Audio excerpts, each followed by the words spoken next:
What's up YouTube, Team Reception here again with another video.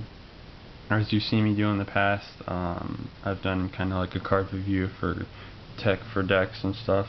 I figured I'd cover Gladiator beasts today. With Infernities coming out in like 2 months, maybe 3 tops, they're going to become quite the problem. Same with Blackwings and various other decks, including Lightsworns. Lightsworns aren't technically dead, so Gladiator beasts have to find a way of getting around them. I've figured that there's only one way of really doing that, and that's what the card is. A lot of them depend on their graveyards. As a result, you need to somehow take that out of the equation. Blackwings depend on being able to dump clues to the graveyard. They depend on value and various other cards. Infernities, they have to depend on their hand being completely empty and basically having Infernity Archfiend, Infernity Beetle, and a whole bunch of other stuff in their graveyard. And as a result, it's pretty easy to take them apart if you know what you're doing, or if you set up the right field.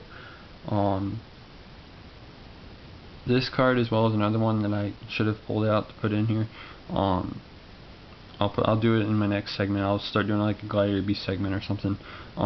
Anyways, the best way of taking care of basically all those decks is by removing them from play, and Dimensional Fissure is basically the way to go with that. Dimensional Fissure, while active, removes anything that is a monster that would be sent to the graveyard from play.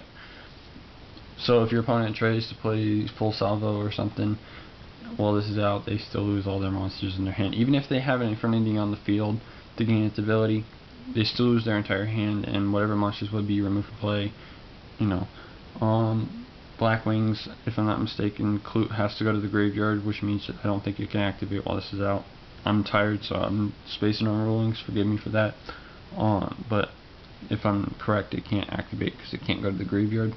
If it can, then okay, that's fine. You still stop Blizzard and Bayou pretty easily. As well as, you have War Chariots and stuff to stop that. It's not a problem.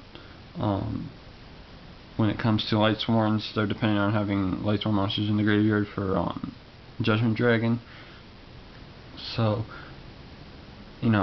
also with cards like Solemn and Heraclinos in the deck, you can easily protect your Dimensional Fissures easily, as well as like your set War Chariots and stuff. So, but really, Dimensional Fissure is a card that I really think that Gladiator Beast players should use instead of using Prismas, or Prismas, depending on the user's preference. Personally, if I was going to do a Prisma version of Gladiators, I would use 2 right now, because Bestiary is at 3, and with how much you tag it back and forth for Gyzaris, having 2 just makes it even easier to pull out Gyzaris. Using 1, not so bright, just being honest. But that's just my opinion. Anyways, this is my first. This is basically my first segment, and Dimensional Fissure is what I'm going to be covering. So, this will lead up to the next review that I do for Gladiators, because it's chainable.